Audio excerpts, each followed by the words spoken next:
شروع اللہ کے پاک نام سے جو بڑا مہربان نہایت رحم کرنے والا ہے۔ ناظرین کرام، قرآن کی وہ صورت جس کی تلاوت خود اللہ تعالیٰ کرتے ہیں۔ یہ صورت غریبوں کو امیر، بیماروں کو صحت مند اور حاجت مندوں کو حاجت پورا کرتی ہے۔ بھائیو اور بہنوں، قرآن پاک کی سب سے پرسکون اور آنکھیں روشن کرنے والی صورت، جو بندہ روزانہ اس صورت کو پڑھتا ہے فرشتے اسے گھیر لیتے ہیں۔ یہ صورت غریبوں کو امیر، بیماروں کو صحت مند اور حاجت مندوں کی حاجت کو پورا کرتی ہے۔ ناظرین، قرآن پاک کی بہت ہی پیاری صورت جس کی تلاوت اللہ تعالیٰ خود فرماتے ہیں، جو بندہ روزانہ کسی بھی پریشانی کے عالم میں پڑھتا ہے، چاہے وہ بیماری ہو، رزق کی پریشانی ہو یا کاروبار کی پریشانی ہو، جس مقصد کے لیے پڑھتا ہے تو وہ مقصد انشاءاللہ پورا کیا جاتا ہے۔ دنیا اور آخرت کی سختیوں سے اسے نجات ملتی ہے۔ یہ صورت آپ کو اللہ کے قریب کر دیتی ہے۔ جس طرح کے آج کل مشکل حالات ہیں، ہر بندہ پریشان ہے، تو جو بندہ ان پریشانیوں سے بچ کر اپنی زندگی میں کامیاب ہونا چاہتا ہے تو اس صورت کو روزانہ ایک مرتبہ لازمی پڑھے۔ یہ صورت غریبوں کو امیر، بیماروں کو صحت مند اور حاجت مندوں کی حاجات کو پورا کرتی ہے۔ اگر کوئی صبح پڑھے گا تو فرشتے دن بھر اس کی حفاظت کریں گے، اور اگر کوئی رات کو پڑھے گا تو فرشتے ساری رات اس کی حفاظت کریں گے۔ یہ خاندان کے اندرونی عمل کو برقرار رکھنے اور کسی بھی قسم کے تنازعات کو دور کرنے میں بھی مدد دیتی ہے۔ یہ قرآن پاک کی ناظرین کرام وہ صورت ہے کہ جس کی تلاوت اللہ تعالیٰ جنت میں خود فرمائیں گے۔ جو شخص اس کی تلاوت کرتا ہے تو اللہ اس سے بہت خوش ہوتا ہے اور اسے وہ سب کچھ نواز دیتا ہے جس کی انسان خواہش رکھتا ہے۔ یہ بہت ہی آسان عمل ہے، معجزات کو دیکھنے والا عمل، خاص عمل ہے، جو دولت کو فوری طور پر غیبی طریقے سے آپ کے پاس لانے والا ہے۔ ایسا عمل ہے کہ ایک دن لوگوں نے یہ وظیفہ پڑھا اور صبح رزق کی دولت سے مالا مال ہو گئے، گھر میں کاروبار میں دولت کی ریل پیل ہو گئی، دولت کی برسات صبح سے ان کی زندگی میں شروع ہو گئی، دولت کی طوفانی بارش برس رہی ہے۔ پورے دن میں کسی بھی وقت یہ وظیفہ پڑھ کے صبح دیکھنا چاہتے ہو تو 5 منٹ کا یہ عمل کر کے آپ لوگ دیکھ لینا۔ تقدیر کے اگر بند تالے نہ کھل جائیں تو پھر مجھے کہنا۔ تقدیر ایسے طریقے سے کھلے گی کہ آپ لوگ خود مجھے کہو گے کہ ہمارا یہ مسئلہ تھا، پیسوں کا مسئلہ تھا، رشتوں کا تھا، تکالیف کا تھا، گھریلو جھگڑوں کا تھا، یا اس کے علاوہ چاہے جو بھی مسئلہ تھا وہ الحمدللہ حل ہو گیا ہے۔ انشاءاللہ آج کا یہ عمل بہت ہی طاقتور عمل ہے، بے شک خود آزما کے دیکھ لو۔ آپ خود یہ عمل ایک مرتبہ کر کے دیکھ لو، اپنی آنکھوں سے زندہ معجزات ہوتے دیکھو گے۔ اپنی آنکھوں سے دیکھنا کہ ڈھیروں رزق دولت کو آتے ہوئے آپ کیسے اپنی زندگی میں دیکھتے ہیں۔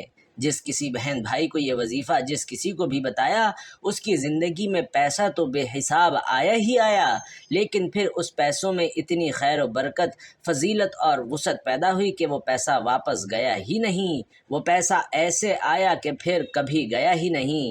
ایسے تو آپ لوگوں نے کوئی نہ کوئی عمل، کوئی نہ کوئی وظیفہ لازمی کیا ہوگا۔ آپ کو پیسے ملے ہوں گے، یہ نہیں کہہ رہا کہ نہیں ملے ہوں گے۔ آپ نے محنت اور کامل یقین سے کیا ہوگا تو آپ کو لازمی پیسے ملے ہوں گے، لیکن پھر کچھ وقت کے بعد، جیسے ہفتے یا مہینے بعد یا 2 مہینے بعد ختم ہو گئے ہوں گے۔ تو یہ وظیفہ ہے کہ پیسہ اگر ایک مرتبہ آپ کے پاس آ گیا تو پھر جانے کا نام ہی نہیں لے گا۔ اس پیسے میں انشاءاللہ خوب برکت اور عافیت ہوگی، پیسوں کو آپ سے محبت ہو جائے گی۔ یہ سمجھ لیں کہ پیسہ آپ پر عاشق اور مہربان ہو جائے گا۔ دولت کا اور پیسوں کا یہ بادشاہ عمل ہے، یہ بادشاہ وظیفہ۔ اپنی زندگی میں جو بہن بھائی کہتے ہیں کہ ہمیں ڈھیروں پیسے چاہیے، غیبی مال و دولت چاہیے، فوری ڈھیروں رزق چاہیے، وہ کہتے ہیں کہ اگر تو ہم صبح کو یہ وظیفہ پڑھیں تو پھر شام کو رزق مل جائے، اور اگر شام کو پڑھیں تو صبح سے پہلے پہلے رزق مل جائے۔ تو یہ وظیفہ آج ان تمام بہن بھائیوں کے لیے ہے جو ہمیشہ ایک شکایت کرتے ہیں کہ ہماری مالی پریشانی ختم نہیں ہو رہی، مالی مشکلات ختم ہونے کا نام نہیں لے رہی۔ شوہر ہے، دہاڑی لگاتا ہے، اور دہاڑی کبھی لگتی ہے تو کبھی نہیں لگتی۔ اگر جس دن لگ جائے تو 4 پیسے لے آتا ہے، اور وہ اتنے ہوتے ہیں کہ ایک وقت کا کھانا آتا ہے تو دوسرے وقت بھوکے سونا پڑتا ہے۔ تنگ دستی فاقے ہیں، غربت لاچاری ہے۔ جو ویڈیوز دیکھتے ہیں اتنی پریشانیوں میں ہیں، آپ سب لوگ میرے ساتھ سچے دل سے آمین ضرور کہیے گا۔ آپ لوگوں کے لیے دعا مانگ رہا ہوں، آپ لوگوں کی تنگ دستیوں اور مشکلات کے لیے، کیونکہ یہ آمین کئی لوگ ایک ساتھ جب آمین کہتے ہیں تو میرے بھائیوں کسی ایک کے سچے دل سے نکلی ہوئی آمین میں آپ کا بھی کام ہو جاتا ہے۔ تو سب مل کر آمین ضرور کہیے گا۔ میں ایک چھوٹی سی دعا کروں گا تمام لوگوں کے لیے، خاص طور پر جو ویڈیو دیکھ رہے ہیں۔ اے اللہ، اے میرے پیارے اللہ، جو بھائی بہن تنگ دست، غریبی اور مفلسی میں جی رہے ہیں، ان کے پاس پیسے کی کمی ہے، رزق کی کمی ہے، مال و دولت کی کمی ہے، اولاد کی کمی ہے، اولاد ہے لیکن وہ فرما بردار نہیں ہے، میرے مولا غیب سے ان کو ڈھیر و رزق عطا کر، انہیں دولت عطا کر، ان کے پاس اتنا پیسہ آ جائے کہ جو میرے بہن بھائی اس وقت یہ ویڈیو دیکھ رہے ہیں ان کے پاس اتنی دولت آ جائے کہ وہ خود محلے بھر میں غریبوں اور مستحق لوگوں میں بانٹ کر تھک جائیں، اور پھر بھی سمجھ نہ آئے کہ مزید مستحق افراد کہاں سے تلاش کریں، اور دولت پھر بھی ختم نہ ہو۔ اے میرے اللہ پاک، جو میرے بھائی بہن پریشان حال ہیں، اے میرے مولا پاک تو ان کی مدد کر، تمام دنیا کے مسلمانوں کی مدد کر، آمین۔ اے اللہ پاک، ہم نے جو کچھ بھی مانگا ہے وہ سب کچھ ہمیں اپنے فضل و کرم سے عطا کر دے، اور جو نہیں مانگ سکے وہ بھی عطا کر دے، آمین یا رب العالمین۔ میرے بھائیوں اور بہنوں آمین لازمی کہیے گا۔ اور جو آپ کو ابھی بتانے لگا ہوں ناظرین، یہ وظیفہ آپ نے اللہ تعالیٰ پر پورا یقین اور اپنے اللہ سے پوری امید رکھتے ہوئے کرنا ہے۔ کسی بھی صورت میں آپ کو مایوس نہیں ہونا، کیونکہ اچھے اور برے حالات ہمیشہ کے لیے نہیں ہوتے۔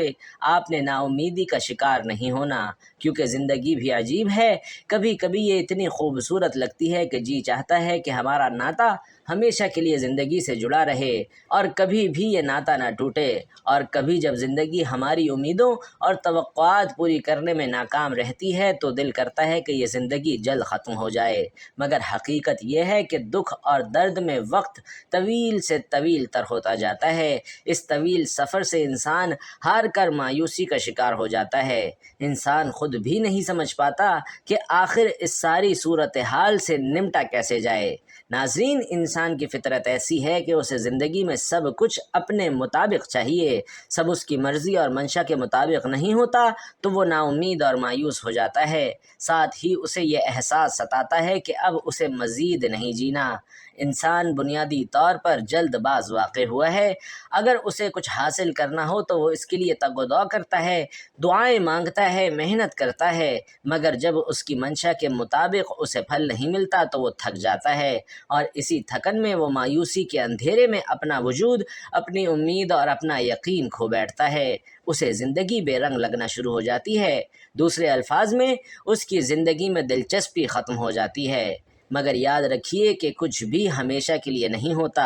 وقت کی ایک خوبصورتی یہ ہے کہ یہ کبھی بھی ایک جیسا نہیں رہتا، مشکل ہو تو آسانی بھی مل ہی جاتی ہے، حالات چاہے جتنے بھی کٹھن ہوں، مشکلات کے بادل جتنے بھی کالے کیوں نہ ہوں، آسانی کی صبح کا سورج ضرور طلوع ہوتا ہے، نہ دکھ سدا رہتا ہے نہ سکھ سدا رہتا ہے، ایسے ہی ناکامی اور کامیابی بھی ہمیشہ کے لیے نہیں ہے۔ اس کے لیے سب سے اہم بات یہ ہے کہ انسان کو کبھی بھی مایوس نہیں ہونا چاہیے، بلکہ مشکلات کے آنے پر مایوسی کے اندھیروں میں بھی امید اور یقین کا چراغ جلاتے رکھنا چاہیے، کیونکہ اگر انسان مایوسی کے اندھیرے میں امید کا چراغ جلاتا ہے تو اس کی روشنی انسان کے وجود کو منور کر دیتی ہے، اس روشنی سے انسان باطنی اور ظاہری طریقے سے مزید مضبوط ہو جاتا ہے، وہ سمجھ جاتا ہے کہ یہ ناکامیاں اور مشکل وقت سب عارضی ہے، وہ اس حقیقت سے آشنا ہو جاتا ہے کہ یہ زوال، یہ مشکلات سب انسان کی ہمت کو جانچنے کے لیے قدرت نے پیمانے بنائے ہوئے ہیں،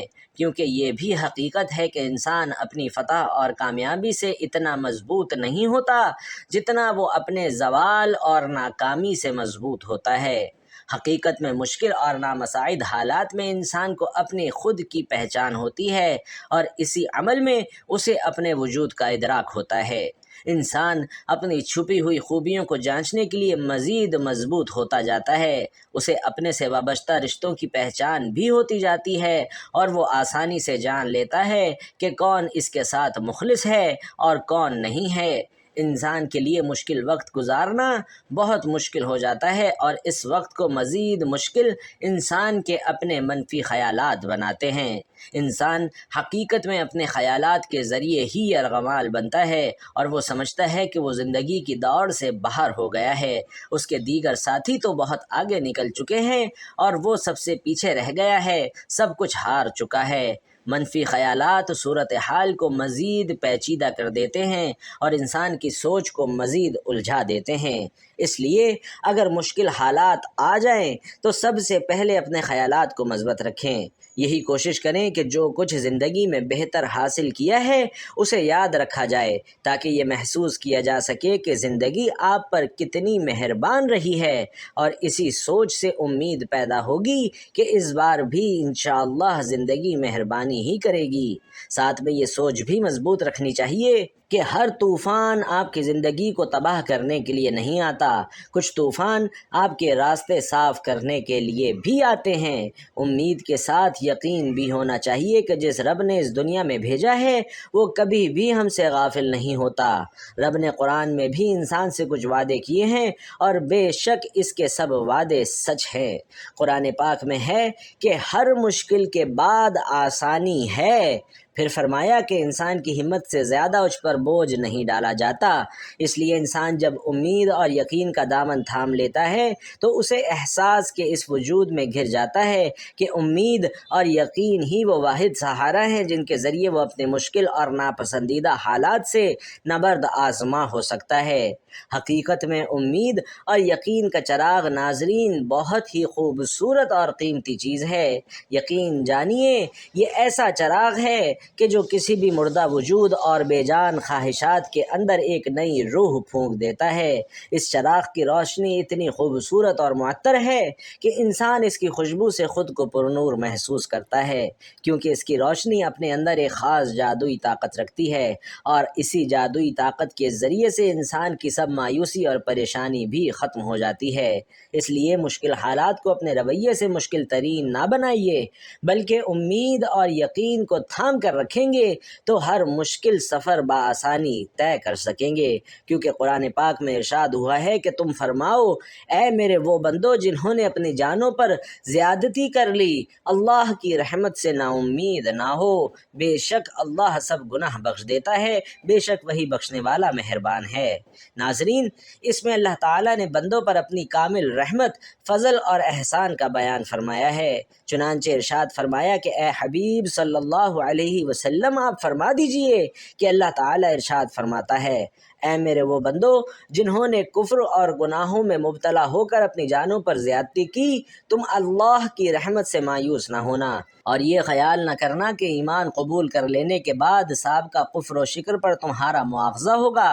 بے شک اللہ اس کے سب گناہ بخش دیتا ہے جو اپنے کفر سے باز آئے اور اپنے گناہوں سے سچی توبہ کر لے، بے شک وہی گناہوں پر پردہ ڈال کر بخشنے والا اور مصیبتوں کو دور کر کے مہربانی فرمانے والا ہے۔ بھائیوں اور بہنوں، اس آیت کے شان نزول کے بارے میں متعدد روایات ہیں۔ ان میں سے ایک یہ ہے کہ حضرت عبداللہ بن عباس رضی اللہ تعالیٰ عنہ فرماتے ہیں کہ مشرکوں کے کچھ آدمیوں نے بارہا قتل و زنا کا ارتکاب کیا تھا۔ یہ لوگ نبی کریم صلی اللہ علیہ وسلم کی بارگاہ میں حاضر ہوئے اور کہنے لگے کہ جو کچھ آپ فرماتے ہیں وہ باتیں تو بہت اچھی ہیں، لیکن ہمیں یہ تو معلوم ہو جائے کہ کیا ہمارے اتنے سارے گناہوں کا کفارہ بھی ہو سکتا ہے۔ اس پر یہ آیت نازل ہوئی، اور وہ جو اللہ کے ساتھ کسی دوسرے معبود کی عبادت نہیں کرتے اور اس جان کو ناحق قتل نہیں کرتے جسے اللہ نے حرام فرمایا ہے، اور بدکاری نہیں کرتے۔ اور یہ آیت نازل ہوئی جس کا ترجمہ ہے کہ تم فرماؤ اے میرے وہ بندو جنہوں نے اپنی جانوں پر زیادتی کی، اللہ کی رحمت سے مایوس نہ ہونا۔ اس لیے ہمیں اللہ کی رحمت اور مغفرت سے بالکل مایوس نہیں ہونا چاہیے۔ ناظرین گرامی، اس آیت سے معلوم ہوا کہ بندے سے اگرچہ بڑے بڑے اور بے شمار گناہ صادر ہوئے ہوں، لیکن اسے اللہ کی رحمت اور مغفرت سے مایوس نہیں ہونا چاہیے، کیونکہ اللہ کی رحمت بے انتہا وسیع ہے، اور اس کی بارگاہ میں توبہ کی قبولیت کا دروازہ تب تک کھلا ہے جب تک بندہ اپنی موت کے وقت غرغرے کی حالت کو نہیں پہنچ جاتا۔ اس وقت سے پہلے بندہ جب بھی اللہ کی بارگاہ میں اپنی گناہوں سے سچی توبہ کر لے گا تو اللہ اپنے فضل و رحمت سے اس کی توبہ قبول فرماتے ہوئے اس کے سب گناہ معاف فرما دے گا۔ اللہ تعالیٰ کی رحمت اور مغفرت کی تو کیا بات ہے۔ چنانچہ حضرت انس بن مالک رضی اللہ تعالیٰ عنہ سے روایت ہے کہ نبی علیہ الصلاۃ والسلام نے فرمایا کہ اللہ فرماتا ہے کہ اے انسان، جب تک تو مجھ سے دعا کرتا اور امید رکھتا رہے گا میں تیرے گناہ بخشتا رہوں گا، چاہے تجھ میں کتنے ہی گناہ ہوں، مجھے کوئی پرواہ نہیں۔ اے انسان، اگر تیرے گناہ آسمان تک پہنچ جائیں پھر تو میری بخشش مانگے تو میں تجھے بخش دوں گا، مجھے کوئی پرواہ نہیں۔ اے انسان، اگر تو زمین بھر گناہ بھی میرے پاس لے کر آئے لیکن تو نے شرک نہ کیا ہو تو میں تمہیں اس کے برابر بخش دوں گا۔ ناظرین، اس آیت کا مفہوم مزید وضاحت سے سمجھنے کے لیے امام غزالی رحمۃ اللہ علیہ کا یہ کلام ملاحظہ فرمائیں۔ جو شخص سرتاپا گناہوں میں ڈوبا ہوا ہو، جب اس کے دل میں توبہ کا خیال پیدا ہو تو شیطان اس سے کہتا ہے کہ تمہاری توبہ کیسے قبول ہو سکتی ہے، وہ یہ کہہ کر اسے اللہ کی رحمت سے مایوس کر دیتا ہے۔ تو اس صورت میں ضروری ہے کہ مایوسی کو دور کر کے وہ انسان امید رکھے اور اس بات کو یاد کرے کہ اللہ تمام گناہوں کو بخشنے والا ہے اور بے شک اللہ کریم ہے جو بندوں کی توبہ قبول فرماتا ہے۔ نیز توبہ ایسی عبادت ہے جو گناہوں کو مٹا دیتی ہے۔ انشاءاللہ وہ آپ کے حالات ضرور بدلے گا اور آپ کی تمام مصیبتوں اور پریشانیوں کو دور کر دے گا، کیونکہ اللہ کی رحمت بے مثال ہے۔ حضرت عبداللہ بن عباس سے روایت ہے کہ آقائے دو جہاں صلی اللہ علیہ وسلم نے فرمایا کہ اللہ نے اپنے فرشتوں کو نیکیاں اور برائیاں لکھنے کا حکم دیا، اس طرح کہ جو شخص نیکی کا ارادہ کرے اور اس پر عمل نہ کر سکے تو اللہ اسے ایک پوری نیکی شمار کر لیتا ہے، اور جو شخص نیکی کا ارادہ کر کے اس پر عمل بھی کرے اس کے حساب میں ایک نیکی کے بدلے 10 نیکیاں بلکہ 700 نیکیاں اور اس سے بھی زیادہ لکھی جاتی ہیں، اور جو شخص برائی کا ارادہ کرے اور برائی پر عمل نہ کر سکے اللہ کے خوف یا کسی بھی وجہ سے تو خداوند کریم اپنے ہاں اس کے حساب میں ایک پوری نیکی لکھ لیتا ہے، اور جو شخص برائی کا ارادہ کر کے اسے عمل میں لے آئے تو صرف ایک برائی اس کے نامہ اعمال میں لکھی جاتی ہے۔ اللہ تعالیٰ جس طرح اپنی ذات میں بے مثل اور بے مثال ہے، اسی طرح اس کی ہر صفت ازلی، ابدی اور لامحدود ہے، تاہم اس کی صفت رحمت سب سے بڑھ کر ہے۔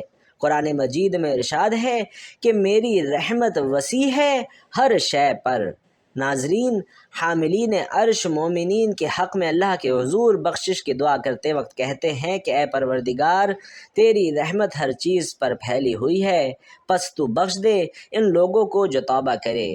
اللہ تعالیٰ اپنے بندوں پر مہربان ہے، وہ اپنے بندوں کی خطائیں معاف کرنا چاہتا ہے اور نیک کاموں پر زیادہ سے زیادہ ثواب دیتا ہے۔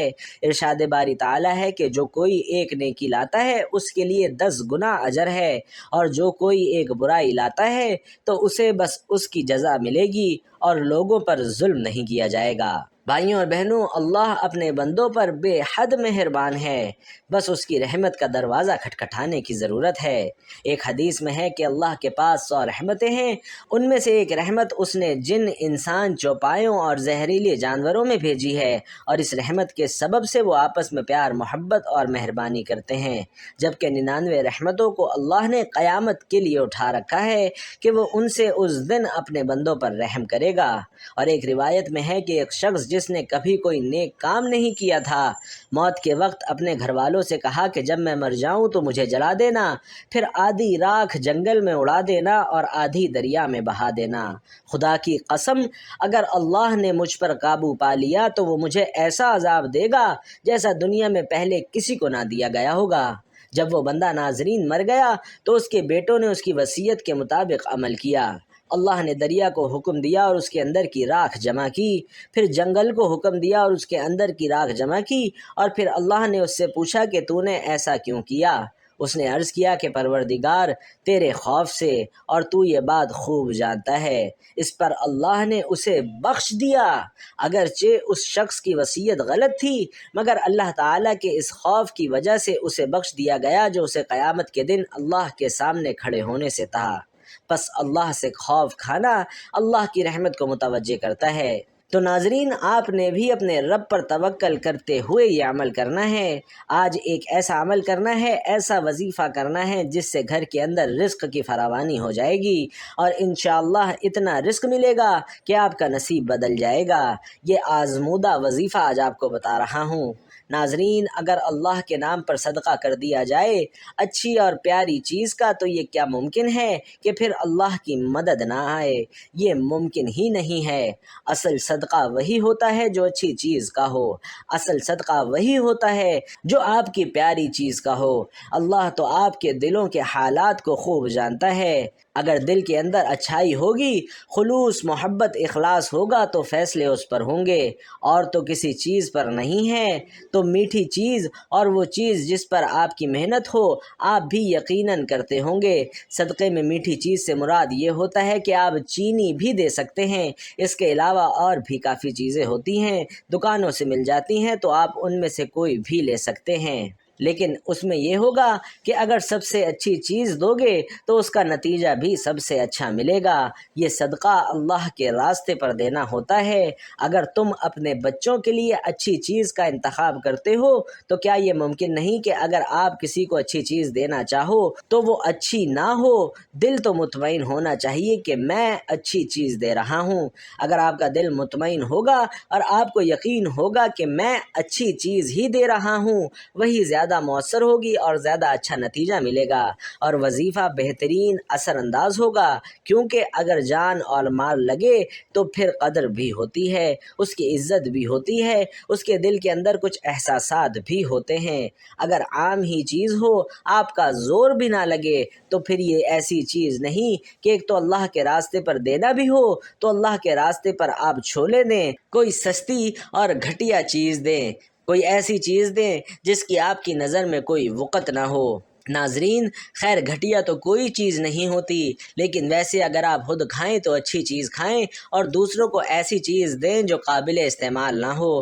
تو یہ فرق نہیں ہونا چاہیے۔ جو خود کھاتے ہیں وہی اللہ کی راہ میں بھی دیں، یہ اصل چیز ہوتی ہے۔ اللہ نے وہ چیزیں نہیں دیکھنی، بلکہ آپ کا اخلاص، آپ کا ایمان اور یقین دیکھنا ہے کہ آپ کے اندر کتنا خلوص، کتنا اخلاص، کتنی محبت ہے۔ تو ان چیزوں کو ملحوظ خاطر رکھ کے عمل کیا کریں۔ ناظرین، وقت کی نزاکت کو مد نظر رکھتے ہوئے اب ہم وظیفے کی طرف چلتے ہیں۔ کوئی بھی وظیفہ شروع کرنے سے پہلے درود پاک لازمی پڑھا کریں، کیونکہ درود پاک پڑھنے کی بہت سی فضیلت اور برکات ہے۔ درود پاک پڑھتے رہنے سے انسان کی دنیا اور آخرت دونوں سنور جاتے ہیں۔ تو سب سے پہلے 11 مرتبہ درود پاک پڑھنا ہے۔ درود ابراہیمی جو نماز کے اندر بھی پڑھا جاتا ہے، کوشش کریں کہ درود ابراہیمی ہی پڑھیں، کیونکہ اس کی فضیلت سب سے زیادہ ہے۔ محترم ناظرین، اس کے بعد قرآن کی وہ سورت جس کی تلاوت کرنے سے غریب امیر ہو جاتا ہے، بیمار صحت مند ہو جاتا ہے، حاجت مندوں کی حاجات پوری ہو جاتی ہیں، تو ناظرین وہ سورت الرحمن ہے۔ 27ویں پارے کی بہت ہی پیاری سورت ہے۔ الرحمن اللہ کے خوبصورت ناموں میں سے ایک نام ہے جس کا مطلب ہے رحم کرنے والا۔ جو بندہ روزانہ صبح یا شام یہ سورت پڑھے گا، انشاءاللہ پورا سال اللہ پاک اس پر رحم فرمائیں گے، اور جس پر اللہ پاک رحم فرما دے اس پر پوری دنیا رحم کرتی ہے، پوری دنیا اس سے پیار کرتی ہے۔ جو مانگو گے میرا مالک وہ عطا کرے گا۔ تو آپ سب بھی سورت الرحمن صبح اور شام لازمی تلاوت کیا کریں۔ جو پڑھ نہیں سکتا وہ سن لیا کرے، انشاءاللہ سن کر بھی بہت سکون ملتا ہے۔ تو یہ عمل آپ نے کرنا ہے، دیکھنا کیسے اللہ تعالیٰ آپ کے نصیبوں کو کھول دے گا، آپ کے رزق کے بند دروازوں کو کھول دے گا۔ آپ کو اللہ وہاں سے رزق عطا کرے گا جہاں سے آپ تصور بھی نہیں کر سکتے۔ قرآن کا فیصلہ ہے، اللہ پاک پھر جب رزق دینے پر آتا ہے تو وہاں سے رزق ملتا ہے جہاں سے آپ کی سوچ بھی نہیں ہوتی، اور یہ بات قرآن کہتا ہے۔ تو اس لیے اللہ ایک طاقت کا نام ہے، پوری کائنات کا خالق، مالک، رازق ہے۔ اللہ وہ ہے جس نے ہم سب کو پیدا کیا۔ یہ طاقت ہے میرے اللہ کی کہ آدم علیہ السلام سے لے کر کتنی کائنات کو بنایا۔ 18,000 مخلوقات ہیں اس کائنات میں، اور ساری مخلوقات میں سب سے افضل، سب سے اعلیٰ اعلیٰ مخلوق انسان ہے۔ شان رتبے کے لحاظ سے، عزت کے لحاظ سے اس کی قدر و قیمت ہے، اور اللہ کو سب سے زیادہ پیار اپنے اس بندے سے ہے۔ تو آپ کو بھی اللہ سے پیار ہونا چاہیے، آپ کو بھی اللہ سے محبت ہونی چاہیے، آپ کو بھی اپنے اللہ سے عشق ہونا چاہیے۔ دنیا میں ایک دوسرے سے لوگ کرتے ہیں یہ جھوٹا عشق ہے، اصل عشق وہ ہے جس سے منزل ملتی ہے۔ اللہ رب العزت ہم سب کو عمل کی توفیق عطا فرمائے، آمین یا رب العالمین۔ ناظرین کرام، گزارش ہے کہ آخر میں اللہ تعالیٰ کے 99 ناموں میں سے ایک بہت خوبصورت نام الرحمن کمنٹ باکس میں ضرور لکھ دیجئے گا۔ اللہ پاک ہم سب کا حامی و ناصر ہو، آمین۔